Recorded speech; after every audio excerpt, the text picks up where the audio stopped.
Welcome back to the Protagonist Pub. My name is Tammy, and this is where characters gather.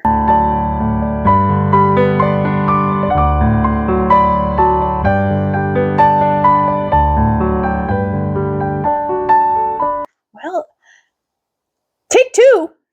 I recorded this earlier this morning, and the audio was spotty and very low. So, we're going to refilm. That's fine. How was your reading week? My week last week was full of peaks and valleys. Let's talk about the valleys first, get those out of the way, and then we can talk about the peaks. So the first valley was Second Chance at Love by Angie Sue Dobbs. This is a Catholic contemporary romance. It is the second in the Cedar View series, and it is the second by this author for me. I loved the first book. Loved the first book. I will link the video review for that down below. And all the problems that existed in the first book are present in the second book. But there's an added difficulty in the second book. So, the second book takes the first 40% of the book takes place before and during events of the first book. And it is a very convoluted way to set the scene for the remaining 60% of the book. It could have been handled better, in my opinion, had the book picked up at the conclusion of the first book, or, a couple of weeks afterwards. I understand why it didn't in the context of the second book, but it made for a very frustrating beginning of book 2. And had I not fallen in love with her writing in the first book, I would have DNF'd book 2 in that first 40% because it was convoluted. It's the best word I have for it. So our protagonists in book 2 are Matt and Jean. Matt is the doctor. Jean is his administrative assistant, office manager. And as the book opens up, you're reintroduced to both Matt and Jean. You hear about Matt's love story with his wife, Chrissy, and how he cannot imagine how his life is going to continue to move forward without her. And then you learn about Jean's love story with her husband, Tom, who was tragically killed in an automobile accident, automobile versus pedestrian. And so very early on that they are both widows and that they are both consumed by grief. I can understand being consumed by grief. I understand that emotion. I understand the inability to move past it. But from my own personal experience, you can't stay in that cocoon of grief for an extended period of time, because it's very easy to lose yourself and to make your entire existence about grief. That is very obvious in both Jean and Matt and how they are coping. Together, they are, in essence, grief buddies. They know that if they're having a bad moment, they can talk to the other one. And unfortunately, what it has become is it keeps that cycle, that cocoon of grief going. In the course of losing his wife, Matt has also become a lapsed Catholic, and Jean, on the other hand, has discovered her faith because of Evie, who was our heroine in the first book. So Evie has led Jean to faith, and she is now a Catholic. And Jean is learning to deal with her grief because she is actually talking to her pastor on a regular basis and trying to forge a life. And she is starting to recover from that grief much faster than Matt. So this is all in the first, 40%. Same 40%. Matt gets sick. It's winter. He's seen a bunch of sick patients.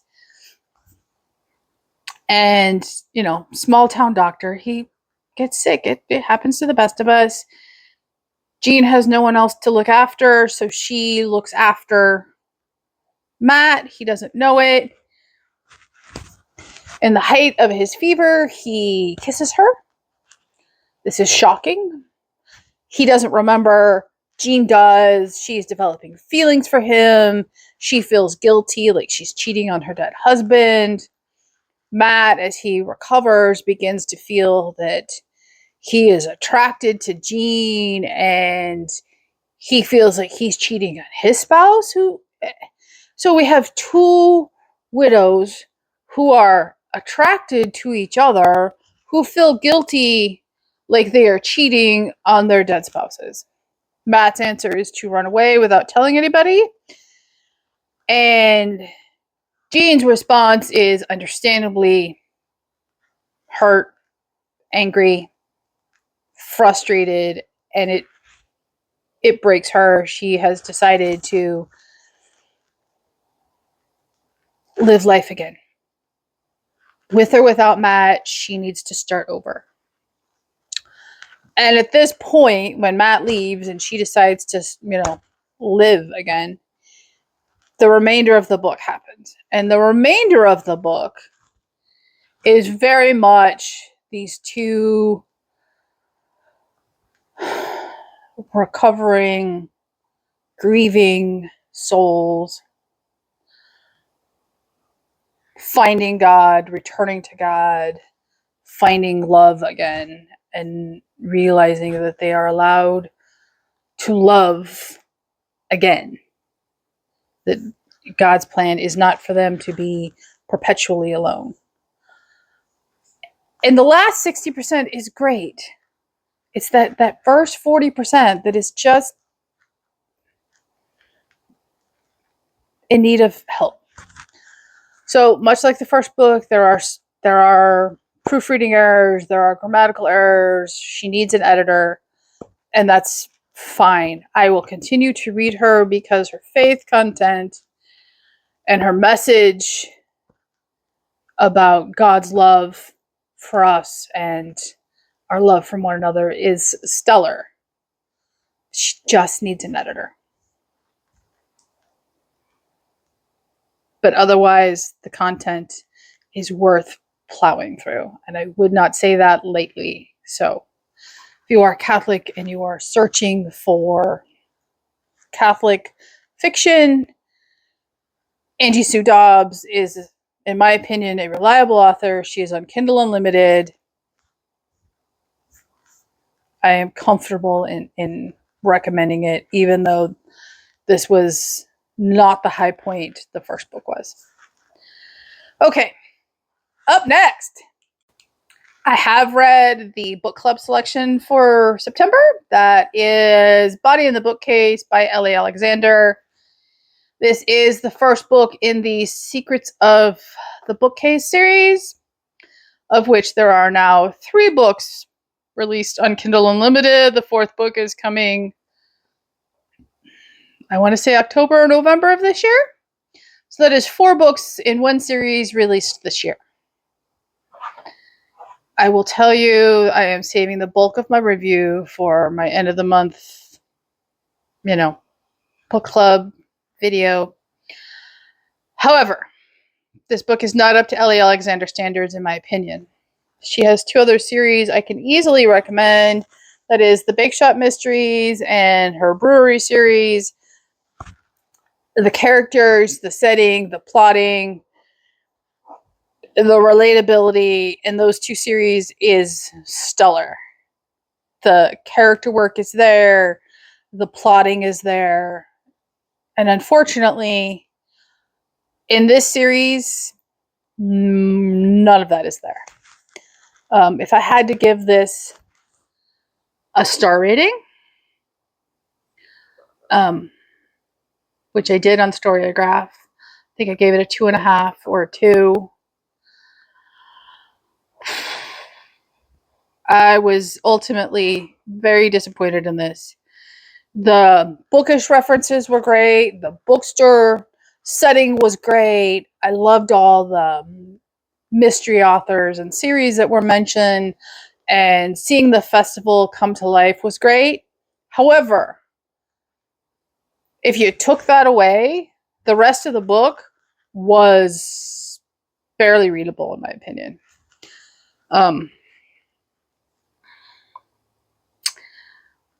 It is not an Ellie series I can recommend. I can't. It was that bad for me. Okay, now for the highs. First up would be an Audible Plus listen. It was an impulse. That would be The Bangalore Detective by, and again, her name has escaped me. Her name's right there on the picture. And this was narrated by an Indian, so the voice matched the setting. This, as the title indicates, takes place in Bangalore, India. It is a historical cozy, and I absolutely loved it. I loved it so much that I have checked out the audio for the second book from my library, and God willing, I will listen to it this week. This book was fabulous. The first 7 chapters set up the characters and the setting and immerse you in the relevant history of the time so that you are not foundering as a Westerner who may or may not know the history of the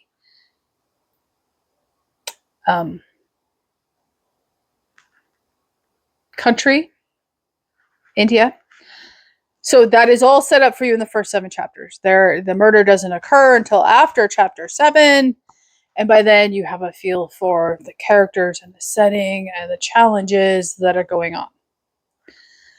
Our heroine, whose name again escapes me, why can I not remember her name, is married. She is young. It is the 1920s. She's probably 18, which wasn't unusual for her culture at the time. And her mother-in-law is very opposed to her passing her exams in mathematics, which is her greatest dream in life. Her husband is a physician at the British hospital, and they go to a dinner party at the club, and there's a murder.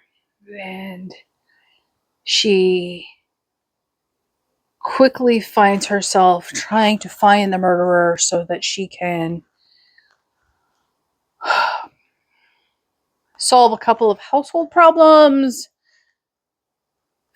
You know, she needs to solve it. And in the course of solving it, you learn about the caste system.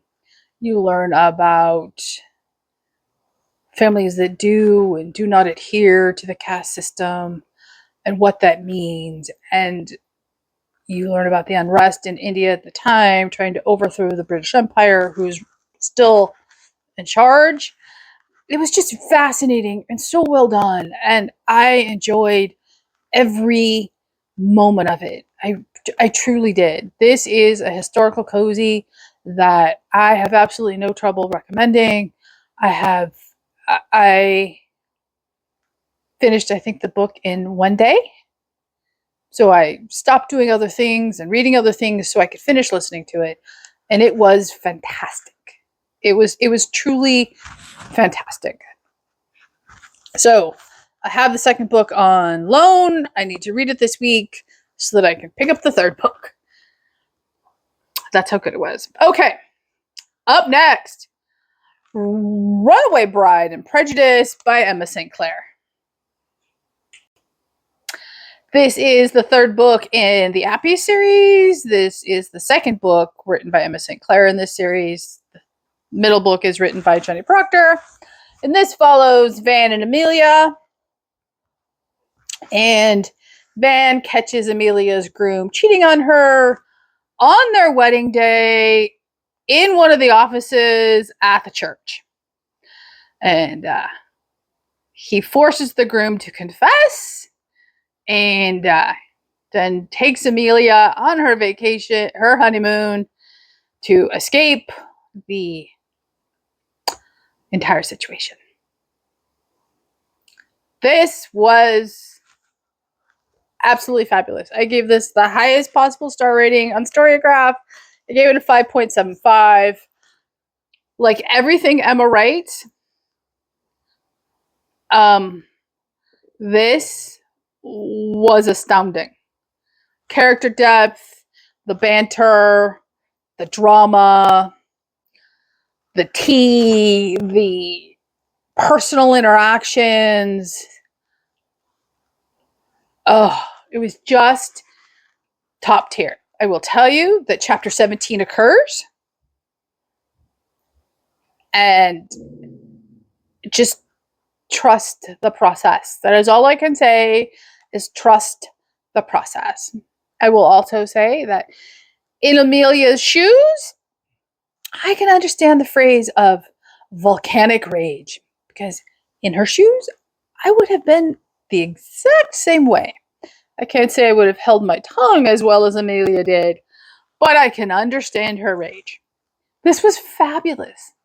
If you need a rom-com author and you want, clean, closed door, secular, and you want to laugh and you want character depth and you want character growth all in one novel, it is easy to tell you to go pick up Emma St. Clair. It is easy. She has many choices available in Kindle Unlimited. She actually has a traditionally published book coming out next year, which I will undoubtedly, quite possibly, pre-order. I love everything she writes. Her characters are relatable. The banter is top tier. And everything is just perfection. And I don't say that lightly, as you know. So, that is what I read last week. So, what am I going to read? Well, I have a lot of books in process. And by a lot, I mean I have an astounding amount of books in process.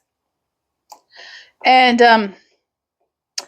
thanks to the wonderful Lou, I've added 2 books to my TBR, which I will discuss here now. Okay, so what is in process? Well, Boudica, Dreaming the Eagle by Amanda Scott. This is a Dave 24 and 24 book. I am on chapter 5, roughly 100 pages in. And I am not enjoying myself. I want a Boudica book where Boudica is Boudica. This is her childhood and growing up and becoming a woman, and I am not enjoying it. I'm not enjoying it at all. I'm bored. I'm frustrated. I did not need the scenes in chapter 4 that occurred. They were completely gratuitous, had no relation to the story, and it is quite possible that I am DNFing this book. I will know after I read a couple chapters this week. If I can read a couple chapters this week, we'll see. I'm trying to read a chapter a day. If I can make it through a couple of chapters, maybe I'll be more invested. I am not very hopeful. Chapter 4 was bad, and it didn't need the scenes it had. So this may be yet another Dave DNF. We shall see.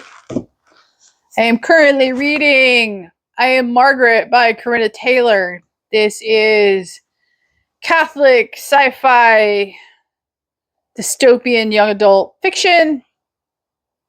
I am like 6 or 7 chapters in. It is fabulous. There is 7, 9 books released in this series so far. I am invested. I am thrilled to find a Catholic sci-fi. I am enjoying the writing. I am enjoying the setting. I'm trying to read a couple chapters a day, which you're going to notice is a recurring theme for this section of the video.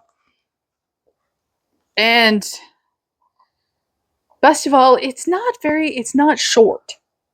So there is going to be enough time within the pages of the book for the story to develop, which is what I want. So, Catholic sci-fi. All about that. Very, very much all about that. And on the same sci-fi notice, I have started The Blazing World by Margaret Cavendish. I own a physical copy, as you can see. However, I'm reading it on Project Gutenberg. This book is very thin. It is very poorly glued together. And every time I open it up, pages fall out. So, it is available on Project Gutenberg. That is how I'm reading it. That is how I suggest you read it if you're interested in picking it up. This was published in 1666. It is the first work of science fiction. It is the first work of science fiction published by a woman at that. And it is written in the vernacular of 17th century English. It has not been modernized. It is not, however, difficult to read. Now, if you're not used to reading it, it might be a little more difficult, but I am not having any trouble understanding it. And it is really a cross between sci-fi and fantasy. And so far, our heroine has sailed on a ship to the Antarctic and has crossed over into a parallel world in which bears walk upright and talk and have culture, and they rescue her. And then she meets some upright, talkative foxes as she moves further south from the North Pole. And she meets talking frogs. And now she's at the Imperial Palace. That's where I stopped. How this differs from modern fantasy and modern sci-fi is that the setting and the characterization is very slim. It is very bare boned.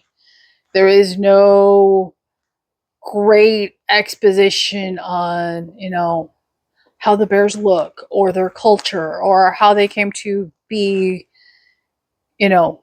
upright and talkative. And So you're told that's what happens, and you just accept it because it isn't fleshed out in any way. And that's how it differs from a modern novel. There is no fleshing out of ideas. There is a thread of a story, and you follow the story thread, but there is no depth of detail. Best way to put it. I'm enjoying it, but there is no depth of detail. So be forewarned. Next up is Whispers of Mary by Gail Somers. There are 12 chapters. I am reading 3 chapters a week on a Monday, Wednesday, and Friday schedule.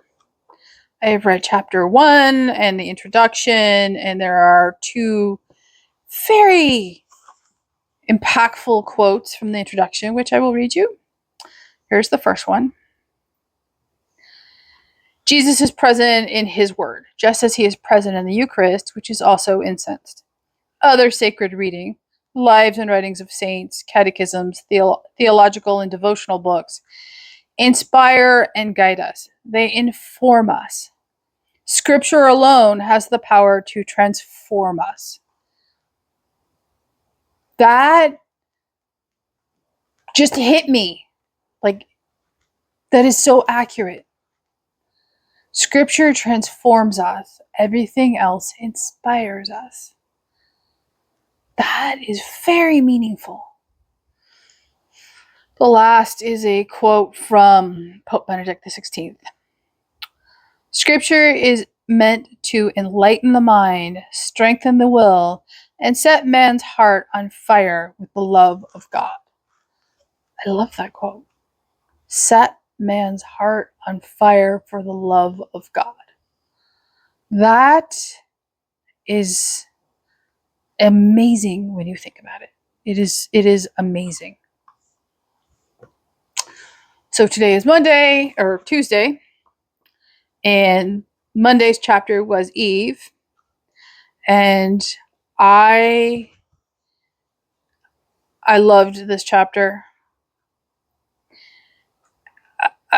I love how it connected Eve to Mary, how it showed that Eve was a foreshadow, Adam and Eve were a foreshadow of Mary and Jesus, how it connected Eve and not just her suffering, but her love of God. And I surprised myself, I'm not going to lie, I surprised myself with the amount of, let's see if that's the best page, just the amount of highlighting I have done. This was a very impactful leave. I'll read you one of these. It's talking about Eve and Mary. Just as God gave Eve another son to comfort her heart and continue her vocation as mother, so Mary received another son, as well as all those who love Jesus, to comfort her heart and continue her vocation as mother. This is in reference to John 19:26 and 27, when Jesus is on the cross and he tells Mary that the disciple standing next to her is her son. And it says, he was establishing a spiritual relationship between his mother and all his followers, starting with the faithful St. John standing at the foot of the cross. This was a deeply impactful chapter. I'm looking forward to tomorrow's reading, which is Sarah. And Friday's is Miriam. Chapters aren't overly long, but they pack a very profound punch. So if you are Catholic and you are looking for a book on Mary, I highly recommend this one. I highly recommend this one. Okay, next up would be American Duchess by Karen Harper. I am reading this with Fabulous Lou, and I have read the first 7 chapters and the prologue. I cannot wait to dive back into this today. I'll probably finish part 2 today or tomorrow. Trying not to outstrip Lou, but I really want to finish this. It is so amazing. So this is the story of Consuela Vanderbilt and how she came to be married to the Duke of Marlborough. To say her mother is a piece of work is the biggest understatement I will make all week. Her mother is a piece of work, and her father needed a grow up hair. And I will just leave it at that. I will let you know my full thoughts when I finish it after Lou and I have discussed it in depth. But if you need an historical fiction author, again, Karen Harper. If you don't even know where to start with historical fiction, Karen Harper. Go grab Karen Harper. Okay, and then I need to start Words of Radiance. Yes, I have said this for over a month now. However, I am going to make myself read at least 100 pages a day, or when a chapter, naturally breaks at that point. So that will be easy. Book's a little over 1,000 pages. If I stick to that schedule, I will finish it in 10 days, and I will be able to pick up the next one so that I can get to book 4, which is a Dave 24 and 24 book. So this is book 2. I just need to stop giving myself an excuse not to read it. So I will be starting this today. Okay, next up would be London by Edward Rutherford. I do have a post up on Discord in the general chat. I don't know if everybody saw it. I know that some of us, many of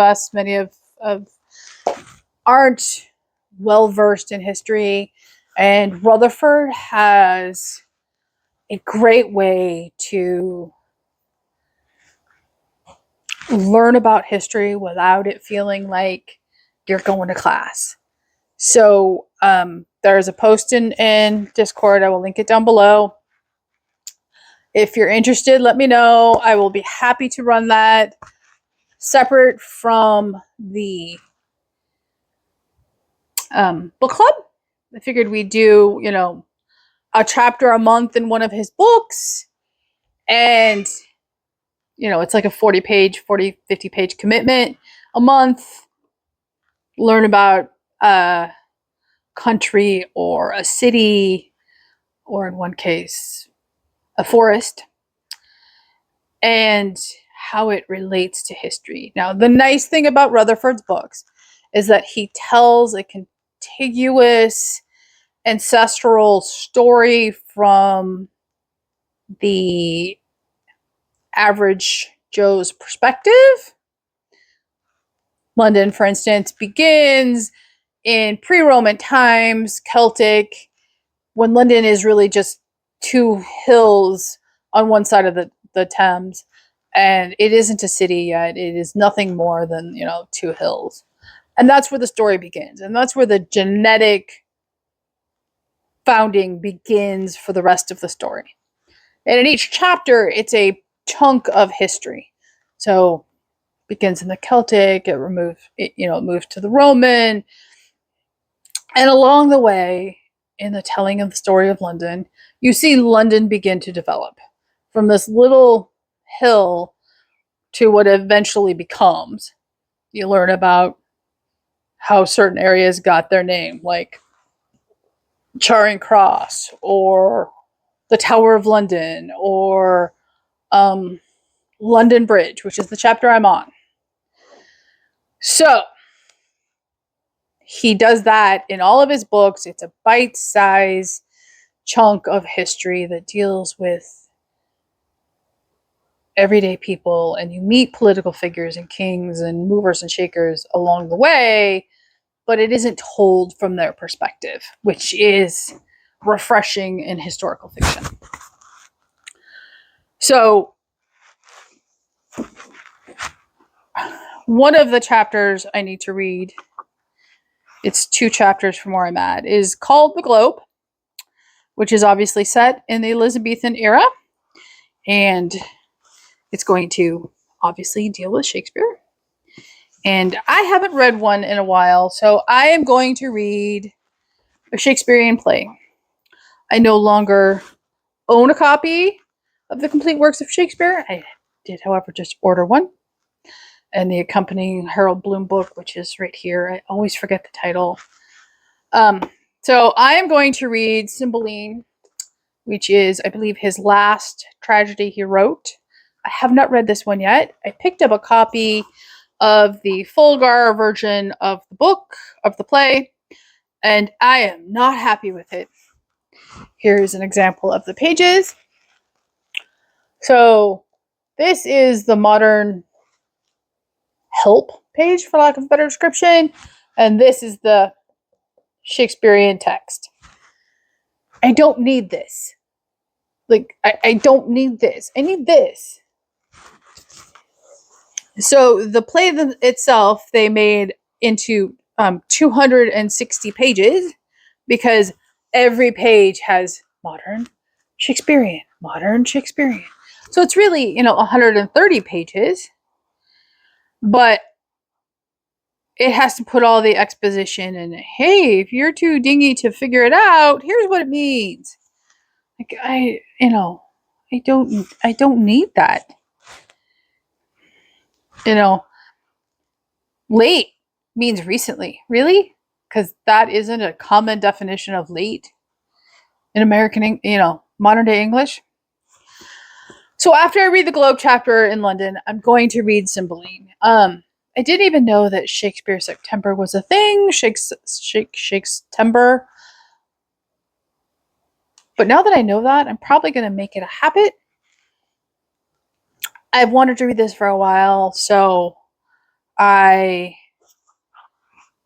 am glad I picked it up. I'm glad I ordered the complete works, so I can just read the text. I will never pick up another Fulgar copy. I do not need the modern explanation. I do not need it. I know how to read Shakespeare without help. If you need help, I can understand, but no. I don't need that kind of help. So, okay. And then, we have a mini little book haul. As you know, I ordered a physical copy of Love in the Eternal City by Rebecca W. Martin. This was in my last weekly roundup. I absolutely loved it. The physical copy is as gorgeous as the electronic version that I read. And here is a copy of, or the artwork that accompanies the beginning of every chapter. And as you can see, there is chapter titles. I loved this book. If you need a Catholic contemporary romance, if you just need a good Christian romance, go pick this up. It is available on electronic devices. It is available in hard copy. It is the first book in the Swiss Guard romance series. She is currently writing the second one. I will be pre-ordering that as soon as it's available for release. I loved this book. It is staying on my shelves. Okay. Thanks to the lovely Lou, I am now going to be participating in the 100 Days of Dante and reading Dracula. Who am I? What am I doing? Believe it or not, I have never read either. I know, it's shocking. So I picked up The Divine Comedy by Dante. This is for the 100 Days of Dante, which I will link down below. It starts September 11th. It is one canto, 3 days a week. I'm doing Monday, Wednesday, and Friday. One canto is more than doable once, every 3 days. None of them are very long. This is illustrated. It is a beautiful leather-bound copy. Well, it's not the best illustration, it's sideways. Here, there's a better illustration. And, Barnes & Noble puts out beautiful leather-bound copies. So, I picked that one up. Surprisingly, there was not a Divine Comedy version or published from Ignatius Critical Editions like there was for Dracula, which I've also never read, which I'm going to read. So I picked up the Ignatius Critical Edition of Dracula, and Dave has since ordered me the leather-bound copy of Dracula because this one has... can you see all the footnotes at the end of the text that drive me nuts?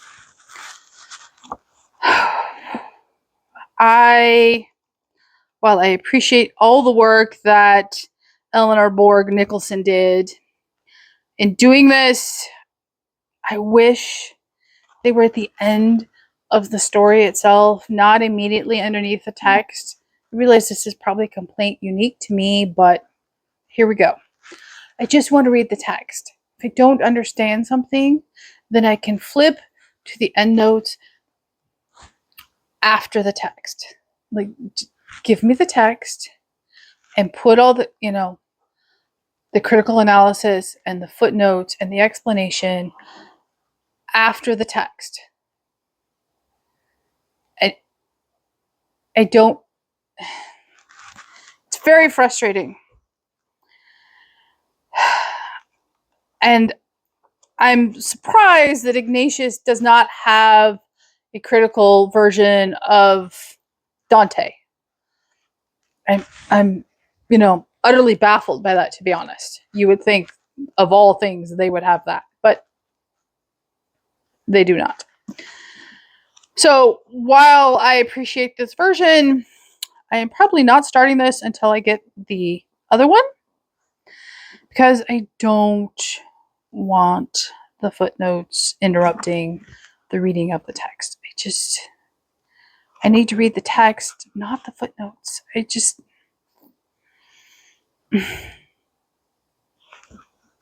a personal thing. So we've added 2 books to September. I must be insane. So that's my reading week and what I'm going to read this week. How was your reading week? Are you reading anything?